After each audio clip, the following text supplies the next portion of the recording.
ఈరోజు మనం యోసేపు అనే క్యారెక్టర్ గురించి యోసేపు క్యారెక్టర్ గురించి మనం ధ్యానిస్తాం. బైబిల్లో యోసేపులు చాలా మంది ఉన్నారు. బైబిల్ ఇచ్చిన ప్రకారం 11 మంది యోసేపులుగా దేవుని వాక్యం ఉంది.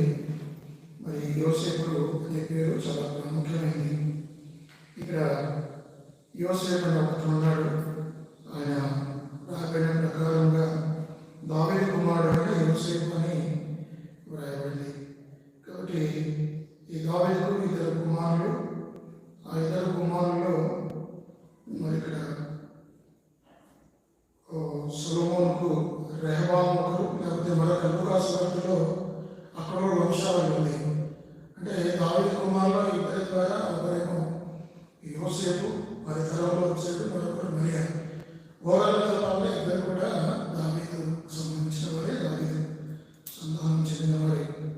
కాబట్టి ఇక్కడ ఆమె భర్త అయిన 19వ వచనం చూడండి. ఆమె భర్త అయిన యోసేపు నీతిమంతుడై ఉంది. కాబట్టి ఇక్కడ మొదటి క్యారెక్టర్ ఏంటంటే ఆయన నీతిమంతుడని రాయబడింది.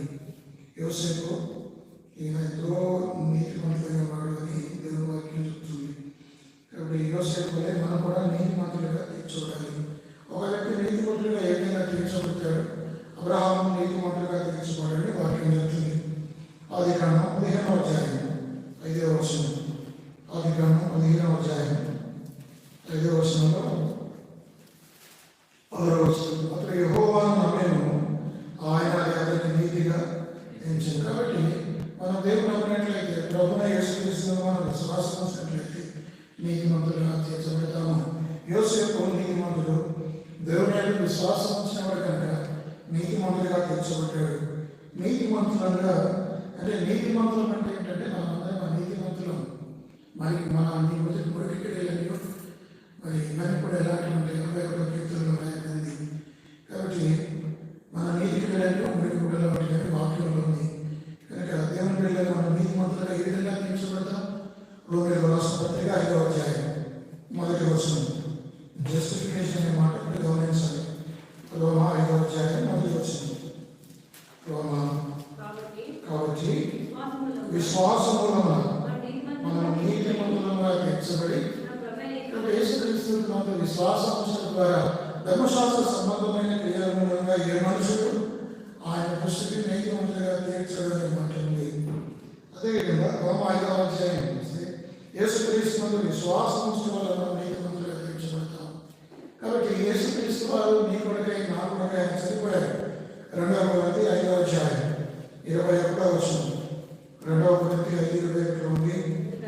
ఎందుకనగా దేవుని నీతి అన్నట్టు మనం నీతిమంతులుగా కావాలంటే యేసుక్రీస్తు ప్రభువారు మన కొరకై ఆయన ప్రాణం పెట్టాడు. యేసుక్రీస్తు ప్రభువారు చనిపోయాడు. ఎందుకు యేసుక్రీస్తు ప్రభువారు శ్రమలో చనిపోయాడంటే నిన్ను నన్ను అనీతిమంతులైన నిన్ను నన్ను నీతిమంతులుగా తీర్చినప్పుడు యేసుక్రీస్తు ప్రభువారు ఆయన ప్రాణం పెట్టాడు. అందువల్ల కాదు మనం ఎలా నీతిమంతులు అవుతామంటే రోమా 4వ అధ్యాయం 25వ వచనం. రోమా 4:25 ఆయన మన అపరాధముల నిమిత్తం అప్పగింపబడి మనం నీతిమంతులుగా తీర్చబడి లేకపోతే యేసుక్రీస్తు ప్రభువారి పునరుత్థానం కూడా మనం నీతిమంతులుగా తీర్చబడ్డాం. కాబట్టి ఆయన విశ్వాసం ఉంచడం వల్ల నీతిమంతులుగా తీర్చబడుతున్నాం. ఆయన మరణం వల్ల నీతిమంతులుగా తీర్చబడుతున్నాం. ఆయన పునరుత్థానం వల్ల నీతిమంతులుగా తీర్చబడుతున్నాం. అంతమాత్రమే కాదు, చూడండి రోమీయులకు రాసిన పత్రిక 5వ అధ్యాయం 9వ వచనం. రోమా 5వ అధ్యాయం 9వ వచనంలో కూడా ఈ మాటలు ఉన్నాయి. కాబట్టి ఆయన రక్తం వలన నీతిమంతులుగా తీర్చబడి యేసుక్రీస్తు వారి రక్తం వల్ల మనం యేసుక్రీస్తు రక్తం వల్ల నీతిమంతులుగా తీర్చబడుతున్నాము. చూడండి రోమీయులకు రాసిన పత్రిక 3వ అధ్యాయం 24వ వచనం. కాబట్టి నమ్మవారైన ప్రసక్తిని క్రీస్తు యేసు మనల్ని విమోచనం ద్వారా ఉంచడం నీతిమంతులమని తీర్చబడుతున్నాం. యేసుక్రీస్తు వారి విమోచనం ద్వారా మనం నీతిమంతులుగా తీర్చబడుతున్నామని దేవుని యొక్క వాక్యం చెబుతుంది. అంత మాత్రమే కాదు, మరి రోమీయులకు రాసిన పత్రిక 2వ అధ్యాయం 13వ వచనం. రోమా 2:13లో కూడా మాటలు ఉన్నాయి. ధర్మశాస్త్రం విలువలు దేవుడి దృష్టికి నీతిమంతులు కాదు, కానీ ధర్మశాస్త్రం అనుసరించు ప్రవర్తించు వారి కాదు. ఎందుకంటే నీతిమంతులుగా తీర్చబడడానికి ఉచితంగా వచ్చింది. అది మన వల్ల కలిగింది కాదు, దేవుని వల్ల కలిగింది, ఆయన కృప వల్ల కలిగింది. ఆయన ఉచితంగా మన నీతిమంతులుగా తీర్చాడు కనుక మరి మన క్రియల వల్ల దీన్ని సంపాదించుకోలేదు, మనం దీన్ని పోగొట్టుకోం కూడా. మన క్రియల వల్ల దీన్ని సంపాదించుకున్నప్పుడు మనం ఎటువంటి పరిస్థితిలో పోగొట్టుకోము. కాబట్టి నీతిమంతులుగా తీర్చబడినవాడు నీతిమంతులుగా తీర్చబడినట్లే. అయితే నువ్వు నీతిమంతులుగా తీర్చబడినావా, అనీతిమంతులుగా ఉన్నావు? చూడండి, రోమిలకు రాసిన పత్రిక 3వ అధ్యాయం 11వ వచనం. నీతిమంతుడు లేడు, ఒక్కడు లేడు, గ్రహించువాడు లేడు. కానీ ఈ లోకంలో దేవుడు తప్ప మరి ఎవ్వరు కూడా నీతిమంతులు లేడు. అయితే ఎవరు నీతిమంతులు అంటే యేసుక్రీస్తులో ఉన్న విశ్వాసం ఉంచున్నారు, ఆయనను నమ్మినవారు, ఆయన రక్తంలో కడగబడినవారు. ఆయన మరి వారందరూ కూడా నీతిమంతులు. ఆయన మరణం ద్వారా, ఆయన పునరుత్థానం ద్వారా, ఆయన వాక్యం ద్వారా అనుసరించిన వారి నీతిమంతులుగా తీర్చబడతారు. కనుక ఈ యొక్క మరియ భర్త యోసేపు చాలా ఉత్తముడు. దేవుడు ఆయన గొప్ప ఉద్దేశంతో వాడుకున్నాడు. ఆయన నీతిమంతుడు అనే క్యారెక్టర్ను మొదటిగా మనం చూస్తున్నాం. ఈ రెండవ చూడండి, ఆయన మరియను ప్రదానం చేసుకున్నాడు. ప్రదానం చేసుకుంటే ఆ రోజులకు పెళ్లితో సమానం. అంటే కలిసి వారిని కాపురం చేయాలి, కానీ మరి ఆల్మోస్ట్ మ్యారేజ్తో సమానం. ఈ ప్రదానం చేసుకున్న తర్వాత ఆమెకు తెలిసింది, ఆయన తెలుసుకుంటే ఆమె గర్భవతి అని తెలిసింది. తను కన్న కళల్ని కూడా మరి కళ్ళలైపోయాయి. ఎంతో ఆనందంతో సంతోషంతో వివాహం చేసుకుంటే, ప్రదానం చేసుకుంటే ఎందుకు నా జీవితంలో ఇలా జరిగింది అని ఆందోళన మొదలైంది, కలవరం మొదలైంది. కాబట్టి ఏం చేయాలి? 19వ వచనం, ఆమె భర్త అయిన యోసేపు నీతిమంతుడై ఆమెను అవమానపరచులాగా రహస్యంగా ఆమెను విడనాడు ఉద్దేశించింది. ఎందుకు అంటే 18వ వచనంలో ఉంది, మరియ యోసేపునకు ప్రదానం చేయబడిన తరువాత వారేకము కాకమునకు ఆమె పరిశుద్ధాత్మ వలన గర్భవతిగా ఉండను. నా భార్య గర్భవతి అని తెలిసినప్పుడు ఏ భర్త సహిస్తాడు? కాబట్టి ఇప్పుడు ఏం చేయాలి అంటే 3 పనులు చేయవచ్చు. ఎవరు? యోసేపు ఏం చేయొచ్చు అంటే ధర్మశాస్త్రం ప్రకారం ఆమె వాళ్ళతో ఒకటి చెప్పవచ్చు. చూడండి, ద్వితీయోపదేశకాండం 22వ అధ్యాయం, ద్వితీయోపదేశకాండం 22వ అధ్యాయం 23వ వచనం. ద్వితీయోపదేశకాండం 22వ అధ్యాయం 20 కన్యకైన చిన్నది ప్రదానం చేయబడిన తర్వాత ఒకడు ఊరిలో ఆమెను కలుసుకున్న ఆమెతో క్షమించేలా ఆ ఊరిలో ఎదురు వారిని తీసుకుని వచ్చి ఆ చిన్నది ఊరిలో కేకలు వేయక ఉన్నందున ఆమెను తన పొరుగువాని భార్యను ఆ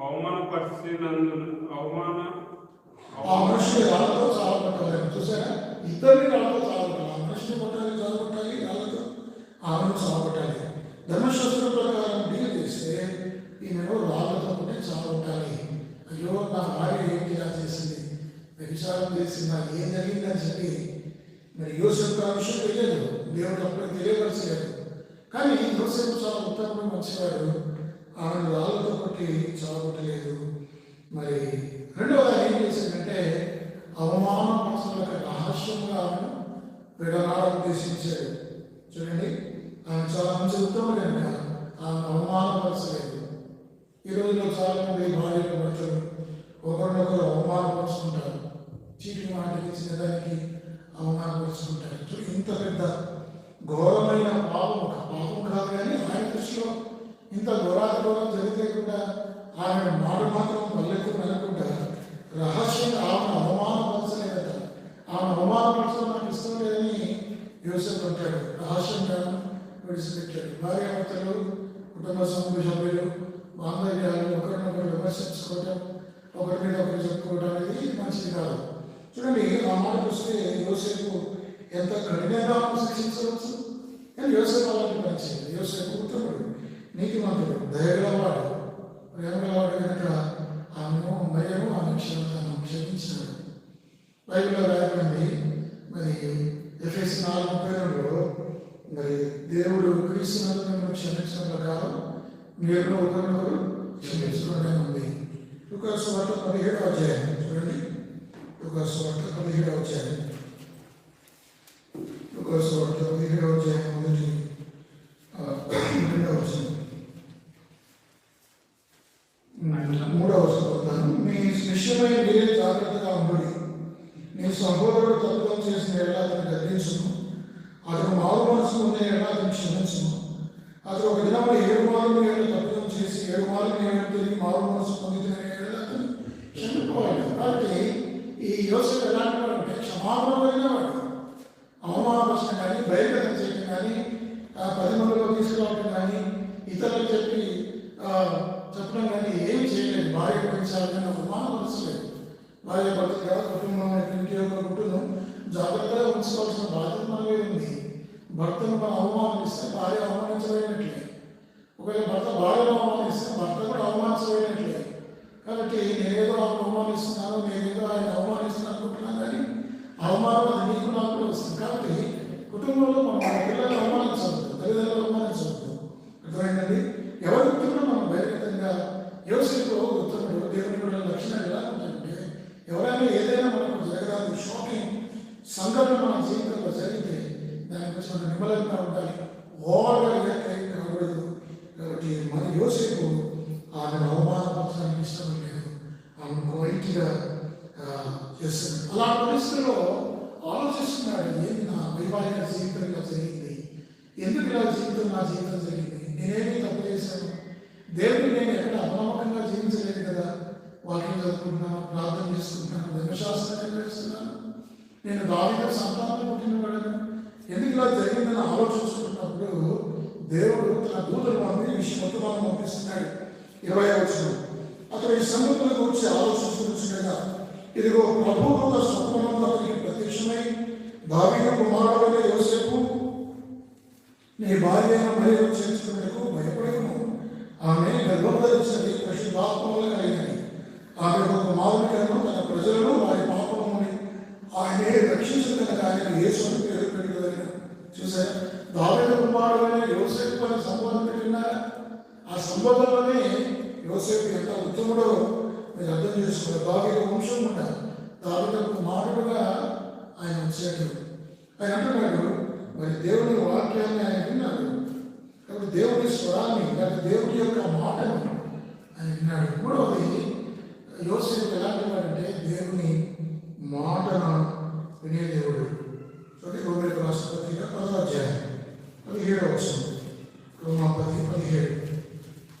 వినడం వలన విశ్వాసం కలను, వినడం వలన విశ్వాసం కలను, వినడం క్రీస్తుకు వచ్చిన మాట వలన కలుగు. మనం వింటూ ఉండాలి, దేవుని వాక్యాన్ని చదువుతూ ఉండాలి, దేవుని వాక్యాన్ని ధ్యానిస్తూ ఉండాలి. ఆయన ఇట్లాంటి గుడికి వచ్చి దేవుని యొక్క మాటలు వింటా ఉంటే మన హృదయంలో మనకు విశ్వాసం కలుగుతుంది. కాబట్టి ఈ యోసేపు ఎలాంటి వాడు అంటే దేవుని యొక్క దేవుని వచ్చి ప్రేమైన వాడు. కాబట్టి దేవుని దూతతో మాట్లాడాడు, దేవుడు అందరితో మాట్లాడాడు. ఆ రోజుల్లో దేవుని వాక్యం ప్రత్యక్షమైన వాక్యం బైబిల్ రిటర్న్గా లేదు. చాలా కొద్ది మందితోనే దేవుడు ఎంతో నియమంతులైతే తప్ప వారితో మాట్లాడాడు. చూడండి, అపోస్తల కార్యములు 10వ అధ్యాయం 1వ వచనం. అపోస్తల కార్యములు 10వ అధ్యాయం 1వ వచనం. ఇటలీ పటాలమైన పట్టణంలో ఉండేను. చూడండి, ఇక్కడ భక్తిపరమైన కొన్నేళ్ళు ఉన్నాడు, దాన ధర్మాలు చేసేవాడు, ఎల్లప్పుడూ దేవునికి ప్రార్థన చేసేవాడు. అలాంటి వ్యక్తికి దేవుడు ప్రత్యక్షమవుతాడు. దేవుడు దూతలకి అతనితో మాట్లాడి మొదలుపెట్టాడు. దేవుని యొక్క దర్శనాన్ని పొందినవాడు. కళ ద్వారా యోసేపు మరి దేవుని యొక్క మాటలు విన్నాడు. ఈ రోజుల్లో మనం కళ ద్వారా, దర్శనాల ద్వారా, ప్రత్యక్షల ద్వారా మనం దేవుని యొక్క మాటలు విన్నాం. చాలా మంది నాకు ప్రవేశం వచ్చింది, నాకు కళ వచ్చింది, దేవుడు నాతో మాట్లాడాడు, నేను ప్రత్యక్షలు వచ్చాయి, నాకు దర్శనాలు కలిగాయి, ఇవన్నీ ఉంటే ఈ రోజుల్లో లేదు. ఇది పూర్వ దినాల్లో బైబిల్ కాలంలో అలాంటి ప్రత్యక్షం ఉండేది. కానీ ఈ రోజుల్లో దేవుడు వాక్యం ద్వారా మాట్లాడతాడు. వాక్యం ద్వారా తప్ప మరిక దేని ద్వారా దేవుడు మాట్లాడే పరిస్థితి లేదు. కానీ పరిశుద్ధాత్మ దేవుడు మన మధ్యలో ఉన్నాడు. దేవుడి సంఘం మనతో ఉంది, సేవకులు మనతో ఉన్నారు, వాక్యోపదేశకులు ఉన్నారు, వాక్యం మన భాషలో ఉంది. దేవుని వాక్యం ఏమన్నా ఒకసారి కాదు, 4 సార్లు ఆయన దేవుడు ప్రత్యక్షమయ్యాడు. చూడండి, మొదటి అధ్యాయం 20వ వచనం. అతని సంగతుల గురించి ఆలోచించుకుంటుండగా ఇదిగో ప్రభువుతో స్వప్నమందు అతనికి ప్రత్యక్షమై, చూసారా, మొదటిసారి. రెండవసారి ఆయనకు ప్రత్యక్షమైన మాట మత్తయి సువార్త 2వ అధ్యాయం 11వ వచనం. వారు వెళ్ళిన తర్వాత ఇదిగో ప్రభువుతో స్వప్నమందు యోసేపునకు ప్రత్యక్షమై, అది రెండవసారి. మూడవసారి 19వ వచనం.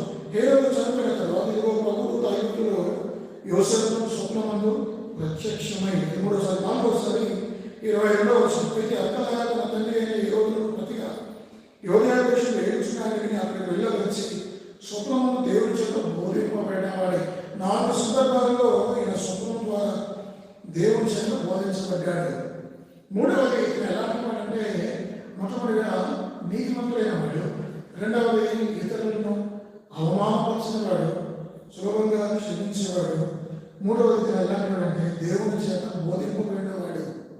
కాబట్టి దేవుని వాక్యాన్ని మనం నేర్చుకోవాలి, వాక్య ప్రకారం ప్రవర్తించడం నేర్చుకోవాలి, అది వాక్యాన్ని వినడం నేర్చుకోవాలి, వాక్య ప్రకారం అనుసరించడం నేర్చుకోవాలి.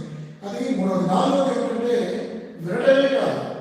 ఇందాక మనం మాట చూసాం, ధర్మశాస్త్రం వినువారు చదవండి, రోమా 2:13. ధర్మశాస్త్రం వినువారు దేవుని దృష్టికి నీతిమంతులు కాదు, కానీ ధర్మశాస్త్రం అనుసరించి ప్రవర్తించాలి దేవుని దృష్టికి నీతిమంతులుగా ఎంచబడతారు. వినడం అనేది ఒక ఎత్తు.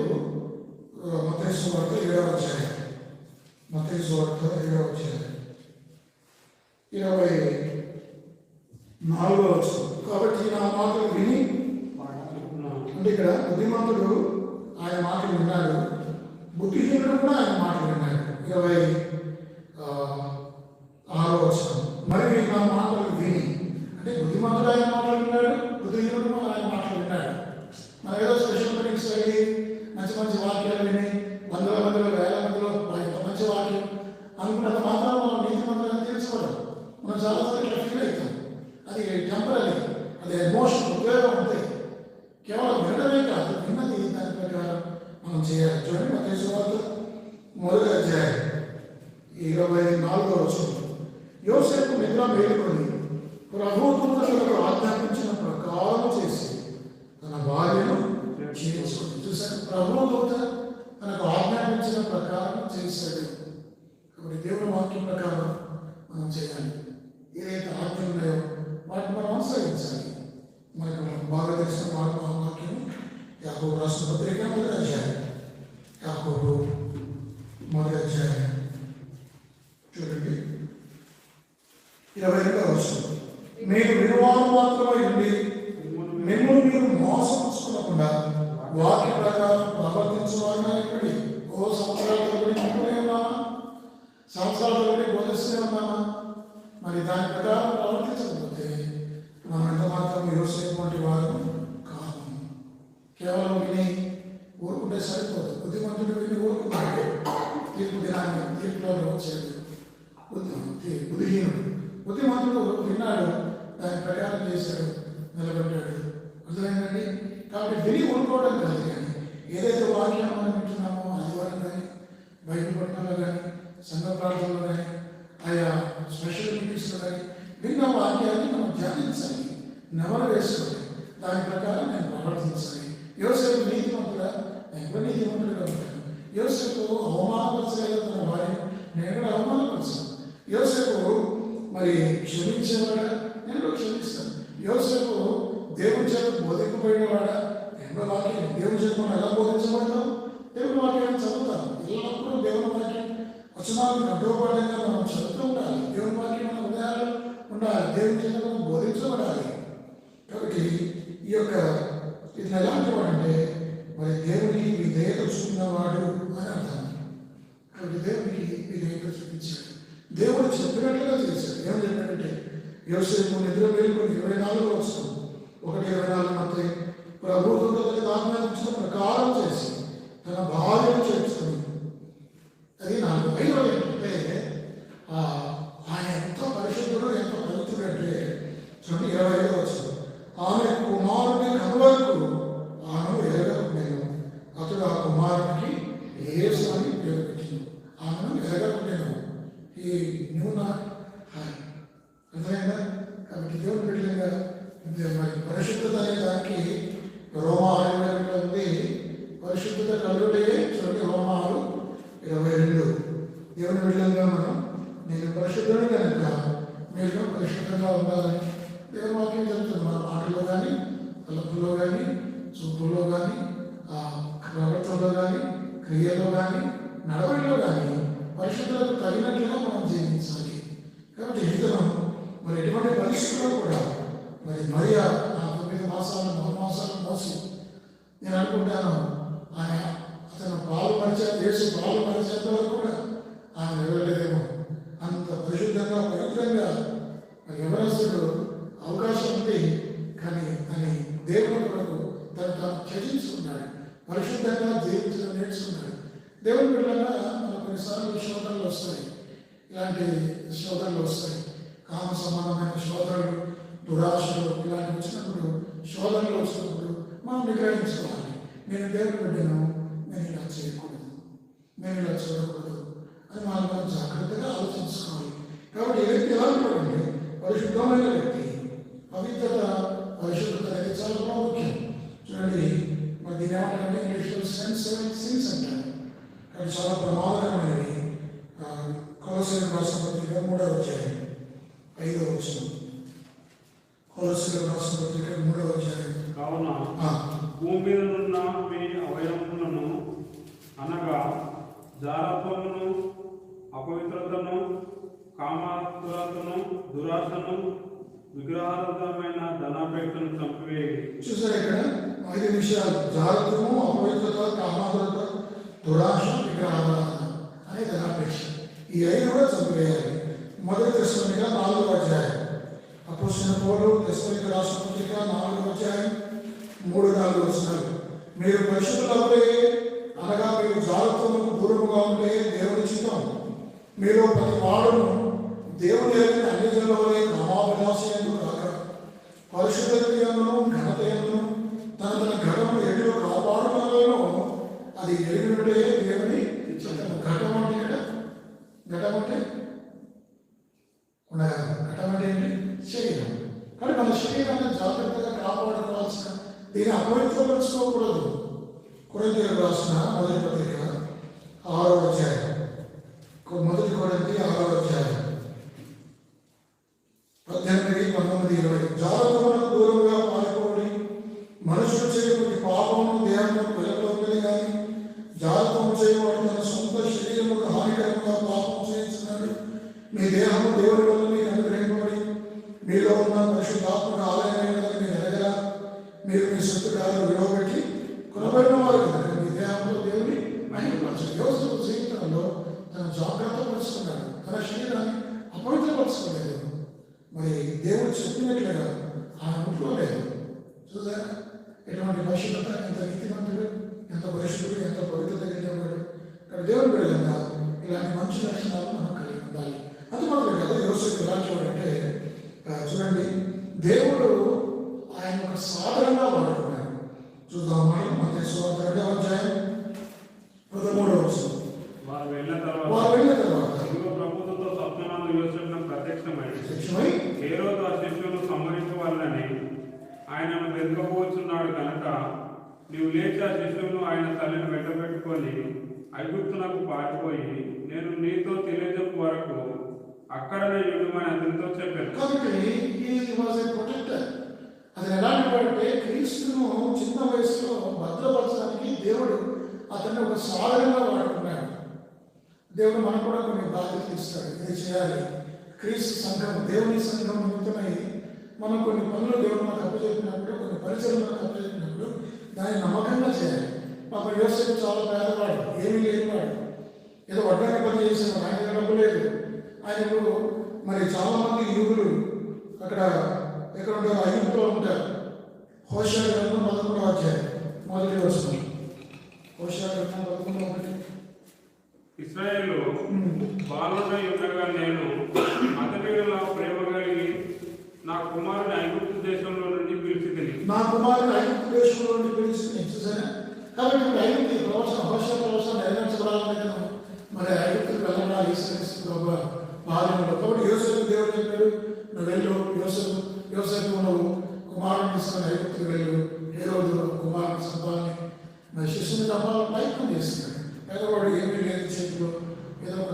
కానుకలు జ్ఞానులు బంగారం వెండి ఇలాంటివి బంగారం సముద్రాన్ని గోళం కానుకలు ఇచ్చినప్పుడు దాన్ని ఆసనం చేసుకుని ఆయన వెళ్ళి తన కుమారుని భార్యను తీసుకొని అంటే కుమారుడు అంటే లీగల్ ఫాదర్ అంటారు, ఎర్త్లీ ఫాదర్ కూడా కాదు, లీగల్ ఫాదర్. మరి యోసేపు యేసుక్రీస్తు ప్రభు వారి తండ్రి అనబడ్డాడు. యోసేపు మరి ప్రభు అయిన యేసుక్రీస్తు వారి బాల్యంలో 12 సంవత్సరాల్లో ఆయన తప్పిపోయినప్పుడు ఆ మరియా యోసేపు ఆయన వెతుక్కుంటూ వెళ్తారు. వెళ్ళినప్పుడు యోసేపు మరియాకు యేసు ప్రభు కనబడినప్పుడు మరియా అంటుంది, చూడు యేసు ఎందుకు మమ్మల్ని బాధ పెట్టావు, నేను నీ తండ్రి నీకు ఎంత దుఃఖపడ్డామో అని చెప్తున్నాను. అంటే తండ్రి అంటే మరి లీగల్ ఫాదర్ కదా, ఓకే లీగల్ ఫాదర్ అని చెప్పవచ్చు. అర్థమైందండి. కాబట్టి ఇక్కడ ప్రభు అంటే ఇతను యోసేపు ఎలా అనుకున్నాడంటే దేవుని చేతిలో ఒక పనిముట్టు, ఒక సాధనంగా వాడుకున్నాడు. ఒకవేళ దేవుడు కనుక ఆయన పనిముట్టుగా వాడుకోకపోతే మరి యేసు ఏమి జరిగేదో. కాబట్టి దేవుడు తన సార్వభౌమ చిత్తంలో సర్వాధికారంలో ఎవరెవరిని ఎలా ఉపయోగించుకోవాలో ఆయన ఎరుగు. కాబట్టి ఆయన చిత్తంలో మనం ఉన్నట్లయితే ఆయన మనం అందుబాటులో ఉంటే ఆయన వాడుకుంటాడు. మొదటి 2వ అధ్యాయం వచనాలు ఎక్కువైందని తెలుసుకోవద్దు, అవసరం కూడా. మొదటి 2వ అధ్యాయం 2వ అధ్యాయం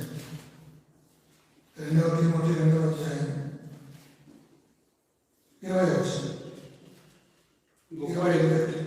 గొప్ప ఇంటిలో వెండి పాత్రలను బంగారు పాత్రలను మాత్రమే కాక కర్రవియు మంటివియు కూడా ఉండను. వాటిలో కొన్ని ఘనతకును కొన్ని ఘనహీనతకును వినియోగింపబడును. ఎవడైనా వీటిలో చేరక తను తాను పవిత్రపరచుకునే ఎడల వాడు పరిశుద్ధపరచబడి యజమానుడు వాడుకొండకు అర్హమై ప్రతి సత్కార్యములకు సిద్ధపరచబడి ఘనత నిమిత్తమైన పాత్ర అంటే ఘనత నిమిత్తమైన పాత్ర లేక ప్రతి సత్కార్యములకు యజమానుడు వాడుకొండకు అర్హమైన పాత్ర. ఎవరైనా యోసేపు దేవుడు ఆయన ఒక పాత్రగా ఒక పనిముట్టుగా వాడుకున్నాడు, అర్హమైన పాత్రగా పరిశుద్ధపరచబడ్డాడు. కాబట్టి దేవుడి పిల్లలుగా మనం మరి ఈ యూజ్ని దేవాలయంలో వాడుకోవాలని ప్రార్థన చేయాలి. అక్కడక్కడ మనం చూసినప్పుడు కుటుంబ మీద లేకపోతే మ్యాట్ల మీద యూజ్ని అంటే నన్ను ఉపయోగించుకోవాలంటే అని ఉంటుంది అక్కడ డోర్ మ్యాట్ల మీద యూజ్ని ఉంటుంది కదా. అంటే అర్థమైందంటే నన్ను ఉపయోగించుకొని చెప్తాయి అంటే ఆ మనుషులు వాటిని తొక్కుంటూ వెళ్తారు. అలా మనం దేవుడికి ప్రార్థన చేయాలి. ప్రభా నీ పనిముట్టు నేను, నీ పాత్ర నేను, నీకు ఇష్టమైన దానిగా నీ కొరకే నీ మహిమ కొరకే నన్ను వాడుకో, నన్ను ఉపయోగిస్తూ నేను సిద్ధంగా ఉన్నాను అని ప్రార్థన చేయాలి. కాబట్టి దేవుడు మరి యోసేపు ఒక పాత్రగా దేవుని కొరకైన ఒక పాత్రగా నియమించుకున్నాడు. ఆ విధంగా అర్హమైన పాత్రగా చేశాడు. దేవుడు పనిముట్టుగా పాత్రగా మనం ఉండాలి. ఆయన మహిమ కొరకై మనం జీవించాలి. మనం ఎలా ఉన్నాము, మట్టి పాత్రలుగా ఉన్నాం, ఏ పాత్రలు చెప్పారు. 2 రకాల పాత్రల గురించి రాకండి. కొన్నేమో గొప్ప ఇంటిలో వెండి పాత్రలు బంగారు పాత్రలు ఉంటాయి. అవి మాత్రమే ఇంకే ఉంటాయి, కర్రలు మట్టి నీరు కూడా ఉండదు. కొన్నేమో ఘనతలు, మరికొన్ని ఘనహీనతలు. మరి ఘనహీనతలుగా ఉన్నామా, దేవుని మహిమపరుస్తున్నామా, లేకపోతే మంటి పాత్రల వలె కర్రల వలె మనం ఉన్నామా, మళ్ళీ మన పిల్లలతో వెండి పాత్రలు బంగారు పాత్రల వలె చాలా ఉపయోగకరంగా ఉన్నామా, మళ్ళీ మనం పరిశీలించుకోవాలి. మన గత వారం చూసాం 1 కొరింథీ 3వ అధ్యాయం. 1 కొరింథీ 3వ అధ్యాయం అక్కడ కూడా ఏం మాట్లాడింది. 1 కొరింథీ 3:12వ వచనం. ఎవడైనా ఈ పునాది మీద బంగారము వెండి వెలగలరాలు కర్ర గడ్డి కొయ్యతాలు మొదలైన వాటితో కట్టిన వారి పని కలగడను ఆ దినము దాన్ని తెల్లపరచుకోను. కాబట్టి బంగారము వెండి వెలగలరాలు అవి అగ్నిలో వేసుకుని దానికి ఏమి కావు, ఇంకా ప్రకాశిస్తాయి, మెరుస్తాయి. అదే కర్ర గడ్డి కొయ్యతాలైతే ఆ పనులు కాలిపోతాయి. కాబట్టి మనం ఎలా ఉన్నాము అనేది చాలా ప్రాముఖ్యం. యోసేపు వలె దేవుని చేతిలో వాడబడుతున్న అర్హమైన పాత్రగా ఒక చక్కని పనిముట్టుగా సాధనంగా మనం ఉన్నామా, దేవుడు ఒక సాధనంగా చేస్తాడు. ఇంకా వచనాలు చూపిస్తాం ఎక్కువైతే అప్పుడు సౌలు పౌలుగా నమస్కారంలో మారినప్పుడు అప్పుడు ఆ అన్నిలకు దేవుడు చెప్తాడు, ఇక నేను ఒక సాధనంగా అన్ని జనులు రాజులు ఎత్తే నేను సాక్ష్యం ఒక సాధనంగా ఉపయోగించుకుంటాను. నీవు నేను ఒక సాధనంగా ఉండాలి. ప్రభువు పనికి సంఘ క్షేమం కొరకు ఉపయోగపడే పాత్రలుగా దేవుడు మనల్ని సిద్ధపరచుకోవాలన్న సంగతి మనం జ్ఞాపకం చేసుకోవాలి. చూడండి, యోసేపు ఎన్ని చక్కని గుణాలు కలిగిన వాడు. యోసేపు గురించి ఎక్కువగా ఎవరు ధ్యానించరు, కానీ నిజంగా మరియ భర్త అయిన యోసేపు గురించి తెలుసుకుంటే ఎన్నో విషయాలు ఉన్నాయి. తనే యేసుక్రీస్తుకు యేసుని పేరు పెట్టినవాడు అతనే. కాబట్టి యేసు జ్ఞాపకం చేత ఏ పేరు పెట్టలేదు, యేసుక్రీస్తు ప్రభా యేసు అని పేరు పెట్టాడు. అన్నమాట కాదు, యేసుక్రీస్తును కాపాడాడు. ఇంకా అర్థమాత్రం చూడండి, 19వ వచనం, 2వ అధ్యాయం 19వ వచనం. 7వ చెప్పిన తర్వాత ఇదిగో ప్రభువు దైవతులు యోసేపును స్వప్నమందు ప్రత్యక్షమై నీవు లేచి శిశువు తల్లిని తోడుకొని ఇజ్రాయెల్ దేశంలో వెళ్ళాము, శిశువు ప్రాణము తీర్చుచున్న వారు చనిపోయారని చెప్పినప్పుడు అతను లేచి శిశువు తల్లిని తోడుకుని ఇజ్రాయెల్ దేశంలో వచ్చిన ప్రభు ఏం చెప్తారో తెలిసినట్టే. ఇక మాట్లాడలేదు. ఓ ప్రభా ఏంటయ్యా, మాటికి మనకి కష్టపెడుతున్నావు, మళ్ళీ ఎదురు నన్ను ఐగుప్తు తీసుకుపోతావు, మళ్ళీ ఐగుప్తు నుంచి మళ్ళీ ఇవ్వమంటావు, మళ్ళీ ఇవ్వమంటావు అని విసుకోవాలి. దేవుడు ఏం చెప్తే అది చేయడానికి మన విశ్వాసం అంటే ఫెయిత్ఫుల్ పర్సన్ ఏంటంటే దేవుడికి సంపూర్ణంగా లోబడమే మన పని. దేవుడు చెప్పాడు, అబ్రహాం ఎక్కించాలి, అబ్రహామ నీ కుమారుడు నాకు బలి అర్పించాడు. అప్పుడు అబ్రహాం అడగలేదు, ప్రభా ఎవరు నేను కుమారుని అన్నాడు, నువ్వే ఇస్తాను వాగ్దానం చేశావు, మళ్ళీ నువ్వే కుమారుని అడుగుతున్నావు, దేవుని న్యాయాన్ని అబ్రహాం దేవుని ఎదిరించాలి, ప్రశ్నించాలి, లోపడ్డాడు. దేవుని బిడ్డగా దేవుని మనం ఫెయిత్ఫుల్ పర్సన్గా ఉండాలి. దేవుని విశ్వాసం ఉంచాలి. దేవుడు సార్వభౌమాధికారం వాడు, గతము భవిష్యత్తు వర్తమానం ఎరిగినవాడు. కాబట్టి దేవుడు మన జీవితంలో ఏదైనా జరిగిస్తాడంటే భవిష్యత్తులో మన తెలియదు, ఆయన తెలుసు. దేవుని ప్రేమించే వారికి ఆయన సిద్ధపడిన పిల్లలైన వారికి మేలుకి సమస్యలు సమకూడి జరుగుతున్నామని ఎరుగుతున్నాము. కాబట్టి సార్వభౌమాధికారంలో గాడ్స్ ప్రావిడెన్స్లో దేవుడికి తెలుసు కనుక దేవుడు చెప్పినట్లుగా చేయాల్సింది. అంతకు నుంచి మనకి ఇంకేం లేదు. యోహాను సువార్త 8వ అధ్యాయం. యోహాను సువార్త దేవుని వాక్య ప్రకారం మనం చేయాల్సిందే. దేవుని వాక్యం ఏం చెప్తే అది చేయాలని దేవుని వాక్యం చెప్తుంది. చూడండి 31వ వచనం.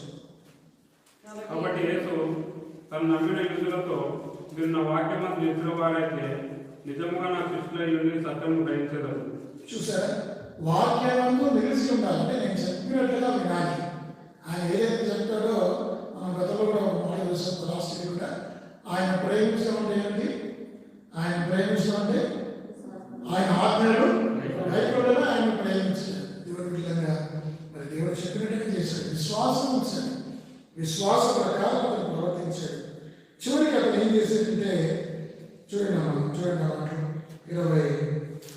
23వ వచనం కూడా అది చదవాల్సిన అవసరం.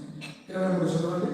అయితే అరకేలాయి తన తండ్రి అయిన హేరోదునకు బదులుగా యూదా దేశం వెలుచున్నాడని విని అక్కడికి వెళ్ళి వెలిసి స్వప్నమందు దేవుని చేత బోధింపబడినని వాడై గలిలయ ప్రాంతంలోకి వెళ్ళి నజరేతను ఊరికి వచ్చి అక్కడ కాపురం ఉండేను. ఆయన నజరేయుడనబడినని ప్రవక్తలు చెప్పిన మాట నెరవేరినట్లు ఇలాగ జరిగింది. నజరేయుడని ప్రవక్తలు చెప్పిన మాట నెరవేరినట్లు. ప్రవక్తలు చెప్పిన మాట, ప్రవక్తలు ఇక్కడ మాట్లాడిన గలిలయ ప్రాంతంలోకి వెళ్ళి 23వ వచనం. గలిలయ ప్రాంతంలోకి వెళ్ళి నజరేతను ఊరికి వచ్చి అక్కడ కాపురం ఉండేను. నజరేతు వాడు అనబడ్డాడు ఆయన. ఎందుకు ఆయన నజరేతు అనబడ్డాడంటే నజరేతు అనే దానికి నజరేతు అనే మాట నజరేతు నుంచి ఏది రాదని దేవుని వాక్యంలో వస్తుంది. కాబట్టి నజరేతులో మనం మీరు చూస్తే నజరేయబడిన ప్రవక్తలు చెప్పిన మాట నెరవేరినట్లు ఇలాగ జరిగాను. కాబట్టి నజరేయుడని ఆయన అనబడతాడు. ప్రవక్తలకు ఇక్కడ ఈ మాట ప్రవక్తల గ్రంథాల్లో ఎక్కడ లేదు. మీరు గమనించండి.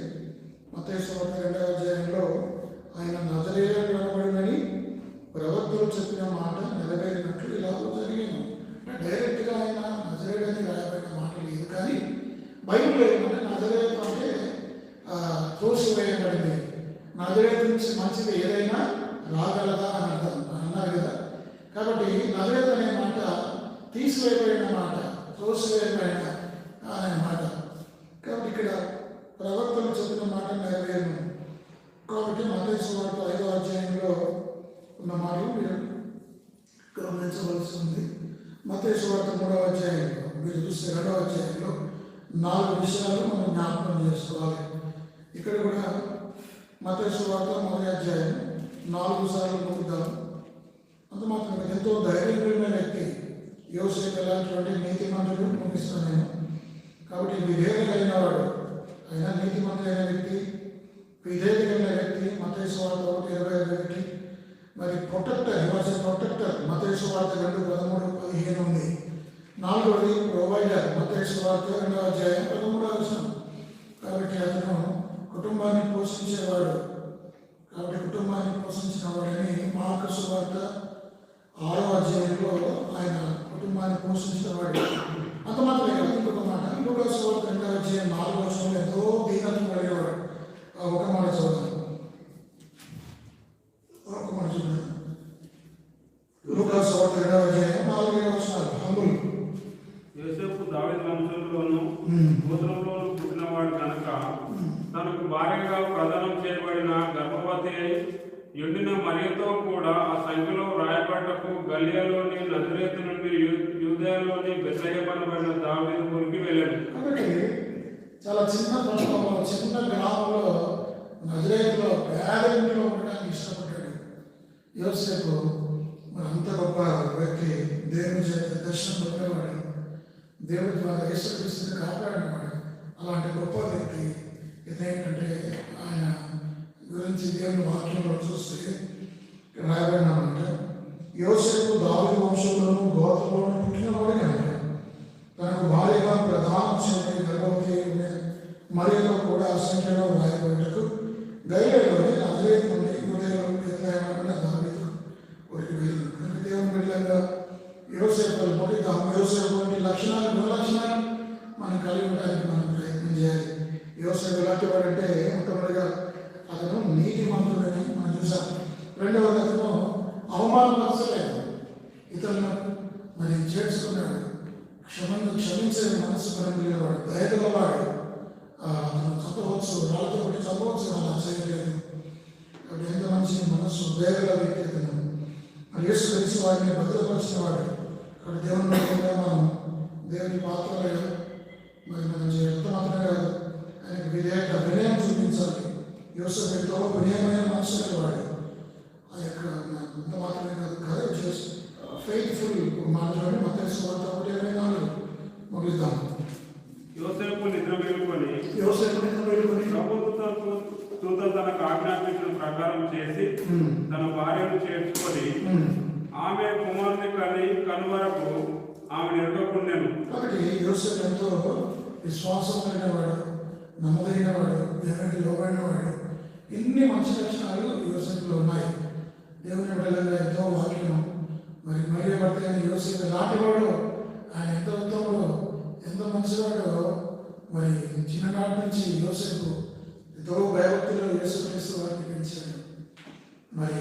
మరి యోసేపు ఎంతో తన కుమారుని అల్లాముద్దుగా పెంచాడు. యేసు ప్రభువారు 30 సంవత్సరాల వరకు తల్లిని భద్రపరిచింది. ఆ తర్వాత ప్రభువారు మరి శ్రమలోకి వెళ్ళాడు.